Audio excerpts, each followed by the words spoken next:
Hello and welcome to The Well-Dressed Mind, where we explore the intersection of personal style and professional success. I'm your host, Lindsay Nicholas. In this series, we'll have honest conversations with accomplished individuals, leaders, creatives, entrepreneurs, about how they've built their lives, their careers, and their identities. Because style isn't just what you wear, it's how you show up to the world. It's a signal of self-worth, a reflection of values, and sometimes a quiet source of power. Here, fashion isn't frivolous, it's foundational, and I can't wait to share these stories with you. Today, our guest is Leigh Ober. Leigh is a working mom, a spouse, a Bikram yoga enthusiast, a music lover who is committed to empowering people to be their best selves. And as someone who has worked with you, I know 100% that that is true.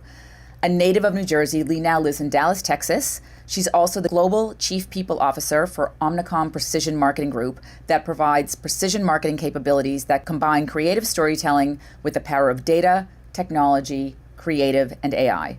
The group includes brands like Wrap, Critical Mass, Credera, Target Base, and Leap Point. Leigh's background is multifaceted as she started in entertainment PR in the New York City area and has pivoted leadership roles across customer care, sales operations, and training, employee communications, public affairs, and HR, working across both client and agency organizations. Leigh is committed to fueling individuals and teams to have meaningful experiences that create positive impact for our clients and growth for our businesses. At the crux of this are trusted relationships that demonstrate authenticity, compassion, and confidence.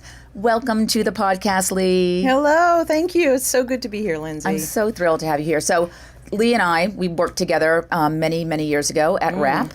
And it is just so lovely to have you and just to connect with people that have just been so, without even knowing it, probably so influential in my life. So it's really just a pleasure. I'm excited to dive right in. I love reconnecting. Yay. So yes, it's wonderful. So of course, this podcast is about the intersection of, professional success and fashion. So we always ask the first question is, do you remember the first piece of clothing that you love, that you feel like really defined your style? What was the first piece of clothing that you got when you were growing up?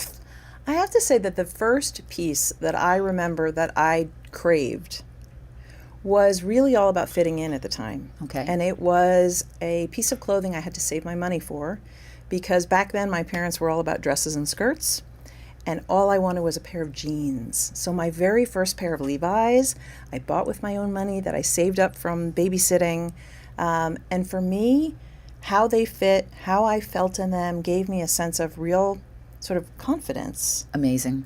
Were they the Levi's back then that were the really stiff ones that you had to go wear them in the beach and wear them put them in the bathtub? You tried to wash them and crinkle them up, and yes, you had to be really mindful, and you didn't wash them every time you wore them. Absolutely. Because once you broke them in, they were perfect. They were perfect. A lot of people say you should actually never wash your jeans. I've heard that too. Yeah, so I do. But because I like to shrink them back to shape. Yeah. So how old were you when you started working? Well, it depends on working. Okay. So I started babysitting at a young age in the neighborhood. I had a lot of patience for kids, so that was a good start.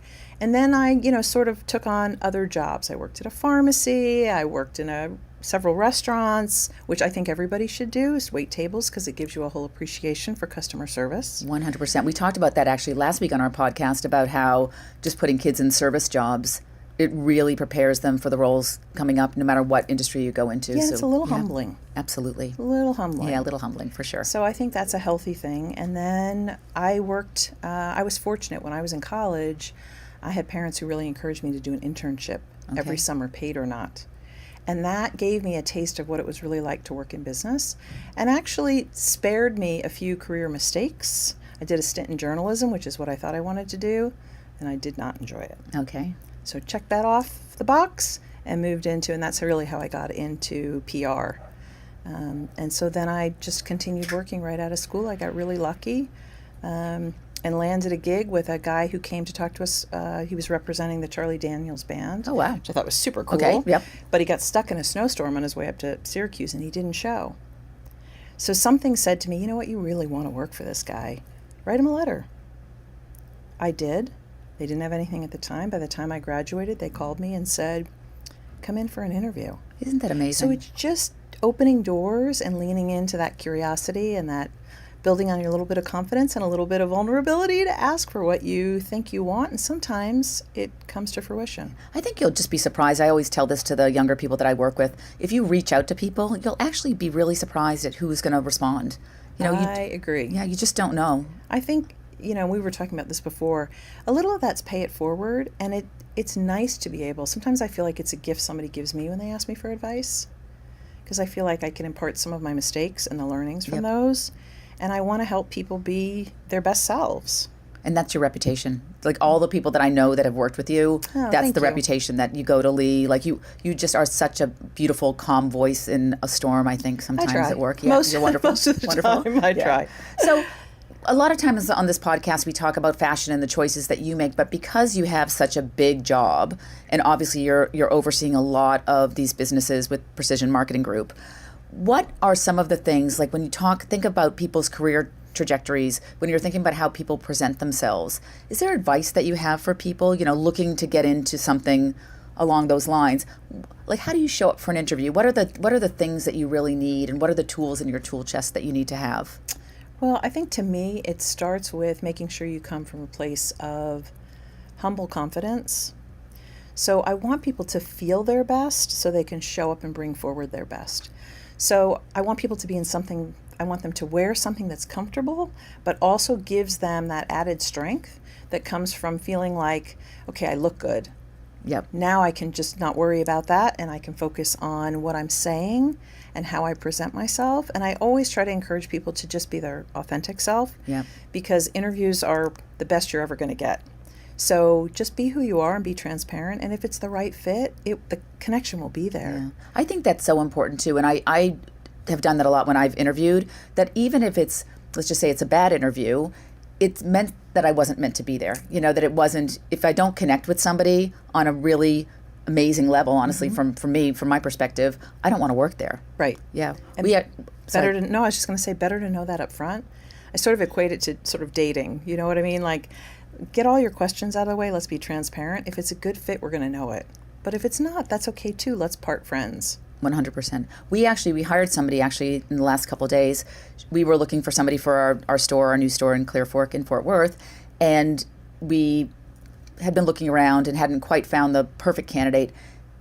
Oddly enough, I get an email from a woman at 10 o'clock in the morning. I sent it off to my team, said, can you call her, have her come in? They spoke to her at 2 o'clock in the afternoon. At 2:30, she was hired. And then yesterday she came to our grand opening party for the event. And I said to her, it's very important, I think, when you're interviewing, that if something's going to take a really long time, when you get into that organization, everything's going to take a really long time. Yes. You will know. Like if it takes you 6 months to get a job, you're not going to be able to get anything done when you get into that organization. You need to look at places where they can make quick decisions. I think that's really important. I think quick decisions, and sometimes you have to trust your instincts. You know what I mean? Sometimes it's just about this. I believe in this person. They believe in the company or the opportunity, and therefore they're going to work that much harder to set each other up for success. Yeah. So that's probably some of what you felt too, was that, this person can be part of our team. We can do great things together. Yeah. So in your role, obviously, people are looking up to you and they're observing you because you obviously have, a quite significant role within the organization. How do you frame how you dress? Are you putting a lot of thought in it, in terms of this is how I want to represent myself to this organization, or are you doing things maybe a little bit more personal? What is the thought process for you, and maybe from a day-to-day perspective, and then also when you're up doing a big presentation or something, a little bit more major? What's the thought process behind that? Really interesting, because I think styles at work have really evolved over the years. I started my career when it was like suits and pantyhose and heels like every day, and that's really not the model. Yeah. And I've gone from corporate to agency life where it's also much more relaxed and casual. I still think it's important to be polished. You don't have to dress to the nines every day, but you want to look put together. I think you want to represent yourself for the role that you want to convey, and the next role. For a lot of young people, I say don't dress for the role you're in. Yeah.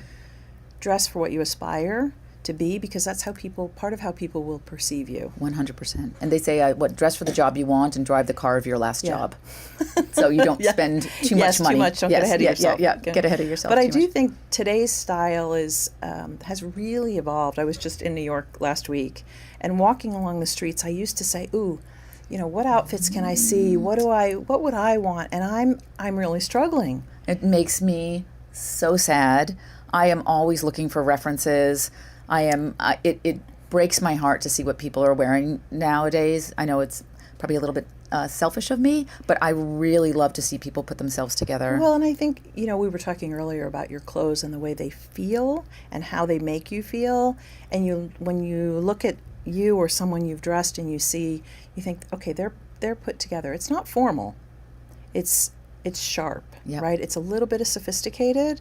And I think that-that's what many of us aspire to, but it's so easy to, fall back into yoga wear and, just super casual, things that aren't ironed. I know I sound old school, but I'm so with you. I'm so with you. It just makes such a difference when people are dressed for some level of success.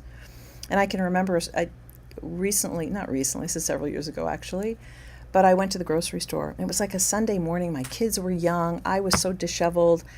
And I was like in, whatever I rolled out of bed in, and I ran to the store to get milk or something for the kids.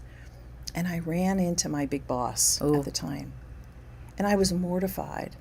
She didn't say anything. Of course, she didn't even, I don't think, notice it. But I remember that feeling of, I missed an opportunity. Yeah. I used to actually had one question that we haven't yet asked on the podcast, but I was going to add it in because everybody that I've been interviewing so far has been in really, really, really long marriages. But I was going to ask, what would you wear? What would you want to be wearing if you ran into your ex? What's that outfit? Ooh. Yeah. Ooh. Because obviously you want that outfit to be a good one. So what would you want to wear if you ran into your ex? I gave you the easier version because there's another version of this question where we talk about if you were on a TV show and it was 13 episodes and it was like the show 24 and you had to wear the same thing for 3 months. We're filming this, what would your outfit be? So what is that, what is your dream outfit that you put it on every single time, you feel good, you look good, it's going to make your ex regret something. Ooh. Oh, that, because I'm really trying to think of, there's a couple of X's, okay. So it depends on which one I think, which one. I think something that makes me feel like I stand out. Of course, there's a little bit of you that's always like, I want them to look and be like, ooh, yeah, I missed out on that. Yep, 100%. So I would probably pick a pantsuit. Okay. Like a powerhouse pantsuit, where I could also take off the jacket and reveal something that was a little bit sophisticated. Yep. Just a hint of, seductive. Yep. But not too much, because I always believe in, you don't want to show everything. Yep, absolutely. You want to hold back just a little bit? We used to call it PBS sexy, which is kind of a sad thing now. But very sad thing right now. But so that something that just to leave a little to the creative mind, like whatever the word is, I can't think of it right now. But a pantsuit, you just can't go wrong with a pantsuit. I'm big. We are leaning in really big at Lindsay Nicholas New York to pantsuits right now because we find that it's an entry point. All of our VVIP clients, the people that come in and just spend a lot of money with us, honestly, they come in through the suit. And then when they're there, they'll buy the dress and they'll, over the periods of time, they'll get into the knitwear and things of that nature. But God, there's nothing better than a good suit. And even we have a woman that has shopped with us and she bought her first suit in her late 50s. So she came in, she's never owned a full suit and it is power. She puts it on and she feels like $1 million. And that's the name of the game, right? Yeah. When you put something on, you generally know right away, I love this. Yeah. And to me, I've learned over the years, it's worth it to wait until you love something 100% before you purchase it. Yeah, we are very lucky in the store because we can see someone come out of a fitting room and in seconds, we don't have to say, do you like it? We know. Yes. The second you walk out, it's the posture, it's the expression on your face. Actually had a woman trying on 2 different dresses yesterday and she asked me which one I liked better. And I said, well, I know which one you like better because I could tell just by the expression on her face. And I said, judging by the expression on your face, this is the dress you should go with. So it's really interesting. But just sort of getting back to, your career and what you've brought to the table. What do you think, and I'm sort of switching the conversation a little bit, being over 50, and a lot of women are over 50, and I know I love Arthur Brooks, who's written a lot of books on happiness. I'm sure you're familiar with his work. I just absolutely think he's amazing. But a lot of it talks about the first wave and the second wave, and how when you're young, and I know this was me, I would do anything for anybody. I'm the, overnight, 2 days in a row, doesn't matter, I would do anything. And now I'm sort of on that second wave where I'm sort of teaching people and being more, I probably wouldn't give the amount that I gave when I was younger, but now I'm doing something different in that second wave of my life. How do you feel the workplace has changed for women, and what sort of opportunities are there? What do you see, because you're working in it every day? What do you see? I see way more opportunity for women to lean in. And as a working mom, I had all the struggles too. And I feel like we're in a time right now, post-COVID, where a lot of people are feeling like, I don't want to do that, or they're making choices. And you just have to realize with every choice, there's a consequence. Yeah. If you lean in, as you said, those consequences can be great and really rewarding and result in promotions and new opportunities. Or you can opt to decline. And that tells something to the people that you're working with as well. So I do see that there's a shift right now that's really challenging for those of us who grew up in our generation, where, oh my gosh, you would do whatever you could, right? Because it was, you wanted to learn, you wanted to grow, you wanted to be successful, and it was harder. We had to fight harder. And now I think women are more accepted in the workplace. At least I hope we've made as much progress as I like to think we have. Absolutely. But I still think everyone should be proving themselves every day. And so in this wave, for me, a lot of it is about helping other people understand where those opportunities are and how to lean in and how to create those for yourself. It's not always going to be that somebody taps you on the shoulder. Yeah, that's wonderful. It's often that you need to tap someone on the shoulder and say, if this ever comes about again, I'd love to get involved, or I overheard you talking about that. Could I participate in that? Yeah, it's really mining for opportunities. I absolutely. Yeah, and leaning into that curiosity, just that natural, like, ooh, I'd love to do that, right? Like, that's exciting. Who doesn't want to hear that? And they'd be like, join us, of course. But we don't hear enough of that, like that kind of, that's where the energy is at work and the fun is, let's do this together. So I do look for that all the time, and I try to encourage people to seek out what they need. Okay, really being self-starters, absolutely. Yeah, it's very interesting. I think with my career, I worked in marketing and advertising, which is where we knew each other, which was actually a second career because I actually started in retail, actually something else. And I was getting into my 50s, and I do remember thinking when I started this business, is there going to still be opportunity for me when I'm in my 50s? So I felt like I almost had to start something on my own, which I'm obviously now very, very glad that I did, and I absolutely love my job. But it was thinking, what skills do I have? What can I bring to the table? And sort of almost like at 50, reflecting back on what you have, like what it is that you can really bring to the table, and then creating your dream life out of that, because life's too short not to be living your dream life. You really have to. I love that. And I think really listening to your inner self to say, what do I really love to do? What do I want to do? That's why I've had so many careers, I think, is because I've really enjoyed every stage of my work life. It's a choice I made to work. And so I want to make sure that what I'm doing is meaningful. And even when work is hard, and there's a reason it's a 4-letter word, work is often really hard. But when I'm working around people that I respect, that I like, the work is fun. Yeah. They always say people don't actually leave a job, they leave their boss. I think there's a lot of truth to that. I know personally in my life, I think that that's really been true. I've also had a boss very young. I was very, very fortunate to be mentored at a very young age, and I've had a few mentors throughout my career, and I can absolutely tell, and I'm sure you can too, if someone has been mentored, because they have this very quiet confidence that you wouldn't have if someone sort of didn't take care of you. And I had one boss very early on back at Bread and Circus in Boston, Massachusetts, which is now Whole Foods. So I'm going back to like the 80s, probably the mid 80s. And he said, he actually offered me a promotion, and I turned it down, which is, I've done a couple times, and I got my hand slapped for it as recently as when I was running into an old boss in New York back in March. He was like, what the heck is wrong with you? But anyway, I did it back then because I always wanted to feel like I was already doing the job, because I only wanted to be really, really good at my job. So if I felt it was a leap, I didn't want to take it. So I wanted to do the job first. Then I want people to think I was good, and then I wanted them to give me the money and the promotion, which is really dumb advice, by the way. So don't anyone listen to that, because that's not a wise thing to do. But he basically told me, get up tomorrow morning and pretend you're doing this job. And then the next day, get up and pretend you're doing this job. And he said, you're going to get a feeling in your stomach, and you're going to know which way to go. And I try to use that advice now with even, simple things, like just get dressed, get ready as if you're going to X place, or going to the other place, and see how you feel, and just really listening to your intuition. so much truth. And I think we feel so much pressure sometimes externally from environmental, social media, that we don't always listen to ourselves. And so we end up doing things or saying things that aren't true to who we are. Yeah. And I think that's one of the things that you have to really get in touch with yourself. Yeah. Really understand, what is it that you want? Do you want to work that hard? Do you want the rewards that come with working that hard? Yeah.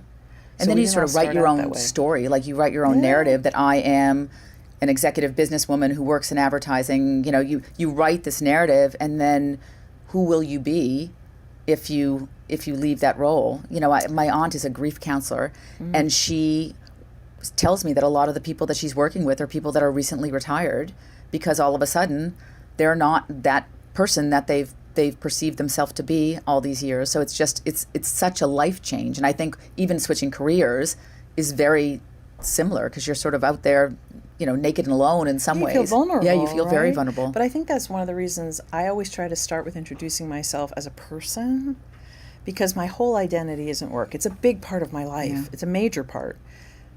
But there are so many other aspects of who I am as a person, with my partner, with my children, with my family, with my friends, things that I enjoy. There's more that I want people to know about me than just that I have a job. It's amazing. It's when I asked you to write your bio for the, you know, I always like to let people write their own bio, the things that they really want to have people be aware of about them. And when I got your bio, I even mentioned to you this morning when we first met, I loved that you didn't lead with what you do for a living, because as you said, you know, that's just a part of who you are. I love the fact that you know, that you're a mom, that you're a Bikram yoga, that, you know, that's a really huge part of your identity. And I think that's wonderful. Well, thank you. I think it also gives you points of connection with people, right? That I often forget. I say to people in all humility, you know, I forget that there's a big title next to my name. Yeah. That's not how I view myself. Yeah. So I just want to connect with people on a human level, because I think a lot of times we've lost that human connection in work and in the way that everything is on social media and technology right now, and just really having that connection. So for me, that's how you find out, you know, what floats people's boats. Yeah. You know, who are you? What do you enjoy doing when you're not showing up as this person at work? What else do you do? I do feel bad for some of the younger people that are so influenced by social media, because obviously we didn't have social media. Thank God. And thank God. Well, first of all, I would be completely unemployable. Let's just start there. Touche. If there had been any cameras anywhere near my, you know, from 15 to 28, at least I would be at least I would not be employable. So I think it's a good thing that they don't have that. But it also is trying to force you into a category, or force you into that this is the type of person you are. Like I feel like I do love social media. You know, I'm on social media. I'm there, but I do feel that the younger kids, like I do think it can be negative, because you're just getting inundated with things that are really unachievable. You know, it's really finding out like what you can actually achieve yourself, and you're being given, you know. Well, people post the celebrations when they look their best, when they feel their best. Nobody, you know, takes a picture and posts it when you wake up, you know, in the morning, or you've had a couple of drinks and the next day you don't feel so good, right? Yeah. You don't post that kind of thing. Yeah. So you get this false sense of what reality is. And I think that peer pressure is not healthy. Yeah, not healthy. My husband, whenever he sees me open Facebook or something like that, he's like, "Oh, how's our wonderful life going?" Yeah. You know, I'm like, it's very funny. And I did hear something recently about LinkedIn too, that people are starting to get turned off to LinkedIn. I personally, that's my social media of choice. I love LinkedIn, but people are getting turned off because of just that it's all, I got promoted, I did this, and it's like, no one's out there, not no one, because there are some people that are doing it, saying, I run a small business and it is hard, you know, and there's no one saying that this is not, you know, it's not sunshine and roses. It's that there's work, and I fail, and I do things.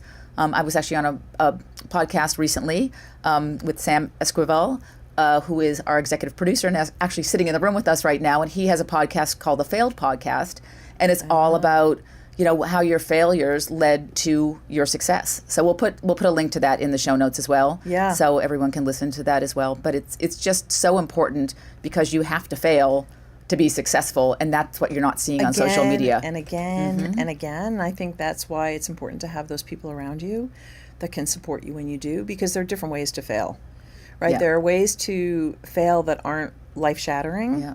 But if you never try something and you never fail, then you're not going to grow as quickly as others. You have to be willing to put yourself out there and take a risk. Yeah, absolutely. And ask for help. That's an underrated skill. I say to people all the time, and I'm guilty of this sometimes too. I'll figure it out. I can figure it out. But I spend a couple of hours and I'm thinking, you idiot, you should have just asked for help, right? Don't waste the time or the energy. So a little vulnerability goes a long way. And asking sometimes the stupid question. And actually, I was just going to back to one thing at RAP, when we worked at RAP together at that time, and I'm sure they've had a million lines since then, but it used to be fail forward. Yeah. That was written on the board in the conference room, like it was all about failing forward. So, you have to be able to fail. You do, and I think so often when young people enter the business world too, it's all about the next promotion. Mm-hmm. And I think if people can wrap their heads around the fact that it's not about the next promotion, it's about the next skill or the next experience, 100%. it will great. lead to opportunities. But so often somebody comes to me and says, I want to get promoted. And I in my head, I'm rolling my eyes and I'm thinking, oh, wrong question. Wrong expression. Let's talk about, what do you want to do? What do you think you're going to get to do when you get promoted? Like, let's talk about the activities and the experiences and the contributions you'll make. Very different mindset, but this I want to get promoted is kind of a turnoff. 100. Yeah, I think we hear it a lot. I've heard it a lot in my career as well, and I do think it's about getting all those different skills. We talked in one of our podcasts about really getting your skill set more on a lateral perspective than a growth perspective, because then you have so many more things to draw from. When you're older, you can look back at experiences that you had. Like even now, I look at my experience from when I worked at Bread and Circus when I was 15. I can look at that experience, and there's things that I'm pulling from that today.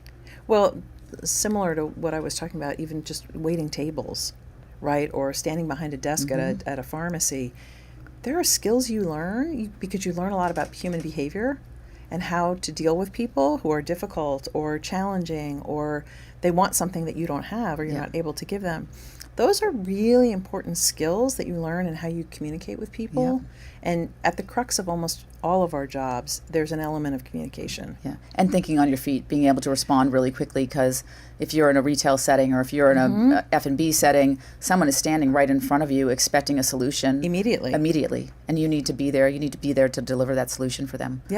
And get creative sometimes in what that is, because it's not specifically what they asked for. And I love the fact that your career wasn't linear, and it's actually very funny, I think, with everybody that we've had on the podcast, and I'm even thinking some people that are coming on the podcast, everybody has sort of done this twisty turn way to get to where they are, and I just think it makes you just a better, more well-rounded individual when you get to the place that you're getting to. And there's never an end. It's always a journey. It's not like you have this role, you're going to get this promotion, for example, and all of a sudden, you're going to be happy. You're not going to be satisfied. No. You're not going to be satisfied. When you get the promotion, you're not happy right away because you're not succeeding by your own standards, right? Because you don't know enough yet. But I think that the ability to pivot like that from your career is really helpful. And I often, when I'm mentoring or sponsoring younger people in particular, even when I talk to high school students, I'm like, you don't have to know what you want to do for the rest of your life, ever. You can always change your mind. And I try to use examples of people who have said, oh, I think I want to do this, and then they ended up doing something different, or they had, like me or you, several different careers. Because nothing has to be forever. And you don't have to be stuck. And you can pivot. You can, at any point in your life, say, you know what? I'm going to take a break, I'm going to reevaluate, because I'm not getting the kind of fulfillment I was, but maybe I'm not now. And that's okay. I was, I think, telling you that I was just at a friend's last night who was showing me her vision board. And on the vision board, she just retired, and it says, I want to re-find me and reconnect. And very successful so good. career. That is so good. But that, let me get back in touch with who I am. I've been doing this for so long. Am I missing anything that I want to accomplish? And that's a really good exercise to go through, I think.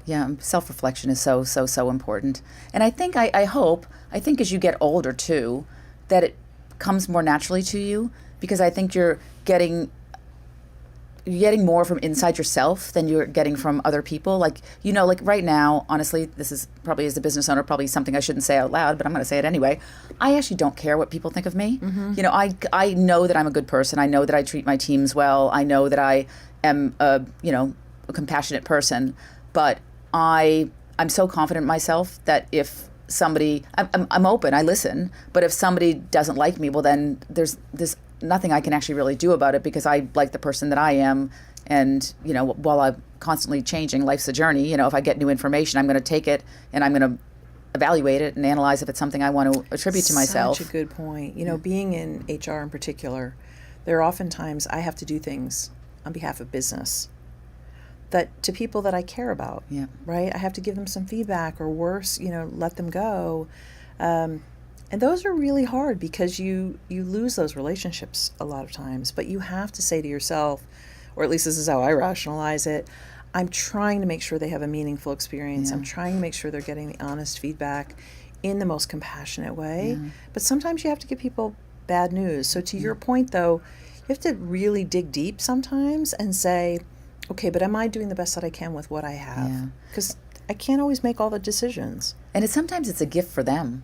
Letting somebody go, like chances are if somebody's getting let go from a role, they are probably not happy. Like there's probably very few people that think they're killing it, smashing it every day, that are doing a great job, and then they get let go. They probably know that something's amiss. And then you give them the opportunity to go find their calling. Always try to help them. Those are the ones in particular that I really want to help support. But then there are also times where, you lose a piece of business, or you gain a different piece of business, different skill sets. So they may be really talented. And the best thing you can do is try to help somebody find what's next in that next chapter. But it's hard, right? And I hope I never lose my empathy for those people in those situations, because as a business leader, your job is not to please everyone, and you can't carry everyone. Sometimes you have to make the right decision for the bottom line. We're for profit. Yeah, so absolutely. It's you have to feel somewhat confident in who you are and how you conduct yourself. So that you can sleep. I'll do the really bad, harsh segue. So how do we get people back dressing for work in a way that, that is reflective of professionalism? Like I know back in the day when it was like around Christmas time and the advertising agencies and your clients would be away, everything would sort of slow down. I would wear jeans those days, and I would clean my office. So now I've got it in my head. If I'm wearing jeans, I'm crawling around on the floor, I'm cleaning the office, I've got paper towels. I would wear jeans with heels and a blazer, absolutely, but I wouldn't wear jeans with sneakers to work. And I find that I do much better work, and maybe it's not going to happen with the next generation, but I find I do better work when I am dressed professionally and appropriately. I will always be wearing my short suits because that's part of my personality, and I love it. Everyone doesn't have to do it, but it makes me feel great. But how do we do it, Leigh? So I think there's a balance, right? I'm all for if you want to wear jeans at work. I think that's great. Choose your jeans that fit and look good. And then what do you choose to wear with them? I'm even okay with jeans and sneakers, but I want you to look put together, like you put a little effort forward. Put on a little jacket, put on a little jewelry, put on something that expresses your sense of style. So I like that, I used to say to people, I long for the days when I had a work wardrobe and a non-work wardrobe. Okay. Right? So I could differentiate between my work clothes, and then it started to blend, right? At first, I think it was like jeans Fridays, or was sort of how it got introduced to the workforce. And now I feel like fast forward to where we are today, and it's anything goes. Yeah. I mean, almost anything. What are people wearing to meetings, to presentations? Like if someone's at a new business pitch, because I've been out of the industry now for close to 10 years, are people still rocking up a suit at a business pitch? More of a blazer and a pair of slacks. It could be a suit, but you rarely see people in a tie. Okay. Maybe if it's for a financial institution. Okay. But even my friends that work at banks, they're in a collared shirt. Okay. Right? So I think it's a little bit more relaxed, is what I would say, but still polished. So I still love to see people in a crisp, starched shirt. Yeah, Maybe it's not starched, but it looks pressed. Yes, love it. I love that kind of clean look. It just shows me that you put forward a little bit of effort. Yeah, I actually love it. I am not a good ironer. I steam everything. I'm not. I don't know why. I can take the iron and rub it over the clothes, and they will not get they'll not get, the wrinkles won't come out. I don't know what I do, but I love watching my husband iron a shirt. For that, like, that's so funny. It reminds me of like the businessmen in hotels ironing a white shirt. You know, there's something about it that I find it very, very soothing. Like I love watching him iron. It's one of my. I don't mind ironing. I used to do it like every Sunday night. Like I would put on something on TV and I would iron. I find it is relaxing. Yeah. Now I admit I'm a little lazier about it. I also have a steamer, but there are times where you need an iron. Yeah, you need a straight edge.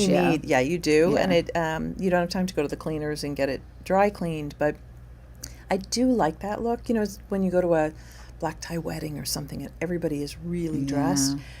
Everybody looks so good. I miss it. I do notice, like when I go overseas, like if I go to Paris or you go to Italy, like you're still seeing people rocked up. Not the way they used to. Like there's still few and far between, but there's always something about, I think we talked about this on one of our other podcasts that, you know, they just, I don't know, you put a French woman with a white t-shirt and a pair of jeans and I don't know how they do it, but they look stunning. Amazing. Stunning. Yeah, just stunning. So it's not fair.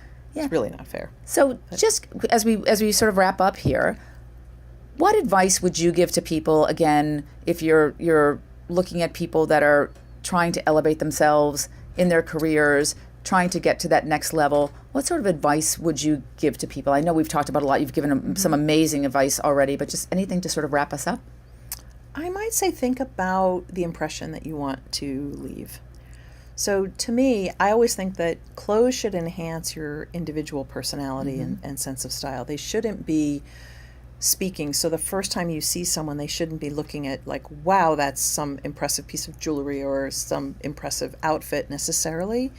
They should be saying, Lindsay, you look fabulous. Yep, absolutely. But it should be about Lindsay, not about the clothes alone. I hope that's okay to say, No, given somebody who's in your fashion era. 100%. That's what we really try to do. We're trying to make the wearer more beautiful. It is not, that's why our clothes aren't showy. Yes. It's really I love about that. subdued, and then it's really making Leigh as like the most beautiful person you can be. Exactly. Yeah. And that's what makes, I think if you show up for a big meeting or a big event, particularly if you're giving a presentation, if you are confident in rocking what you're wearing, it's so much easier. Yeah. Like none of this fidgeting. Yep. Be comfortable, be stylish in a way that reflects who you are to the audience. Yes. Because it will complement what you're saying. Yes.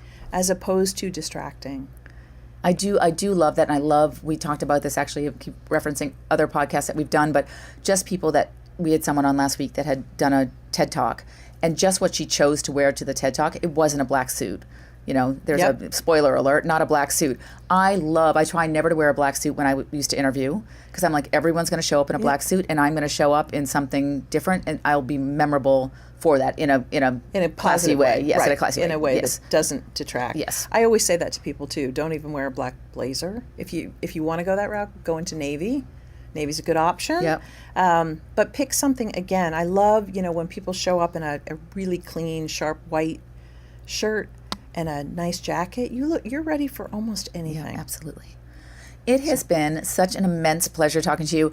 We have not seen each other in too long, and it has been absolutely amazing reconnecting with you, and your wisdom is just beyond. And I love your clothes and what you're doing now, and just seeing you, how excited you are, and how your personality comes through in everything that you design. Oh, that's so nice. Just Thank you beautiful. so much. No, thank so you, wonderful, Lindsay. and thank you for Likewise. being a guest on the Well Dressed Mind. My pleasure. Good luck to you and everybody.